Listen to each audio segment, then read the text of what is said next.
یوم عرفہ کا روزہ رکھنا یعنی جس دن حج ہوتا ہے، یعنی قربانی سے ایک دن پہلے جا کی 9 تاریخ یوم عرفہ کے دن کا روزہ رکھنا ازرو شرع، اس کا کیا حکم ہے؟ اللہ رب العزت نے قسم اٹھائی ہے، والفجر، قسم ہے صبح کی، ولیال عشر، اور 10 راتوں کی، والشفع والوتر، اور قسم ہے جفت کی اور طاق کی۔ طاق 9 دن ہیں اور جفت 10 راتیں ہیں۔ شروع سے لے کر یعنی ذی الحجہ کی پہلی تاریخ سے لے کر 8 تاریخ تک، یعنی ایک دن سے لے کر 8 دن تک اگر کوئی روزہ رکھنے کا اہتمام کرتا ہے تو ایک ایک دن کے روزے کا ثواب 1 سال کے روزوں کا ثواب ملتا ہے۔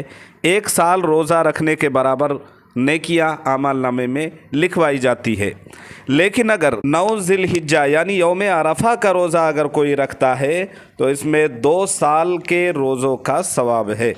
حضرت ابو قتادہ سے روایت ہے، یہ فرماتے ہیں کہ جناب نبی کریم صلی اللہ علیہ وسلم فرماتے ہیں، صیام یوم عرفۃ انی احتسب علی اللہ ان یکفر السنۃ التی قبلہ والسنۃ التی بعدہ، یعنی یوم عرفہ کا روزہ اگر کوئی اچھی نیت سے، نیک نیتی کے ساتھ، اخلاص کے ساتھ رکھتا ہے تو اللہ تبارک و تعالی اعمال نامے میں گزشتہ 1 سال اور بعد کے 1 سال کے گناہوں کو دھو ڈالتے ہیں، معاف کر ڈالتے ہیں۔ تو گویا کہ صرف ایک دن 9 ذی الحجہ کا یوم عرفہ کا اگر کوئی روزہ رکھتا ہے تو 2 سال کے روزوں کا ثواب ملتا ہے، اور اگر پہلی تاریخ سے لے کر 8 تاریخ تک کوئی روزہ رکھے تو ایک ایک روزے کا ثواب 1 سال کے برابر ہے۔ امید ہے انشاءاللہ سمجھ میں بات آ گئی ہوگی۔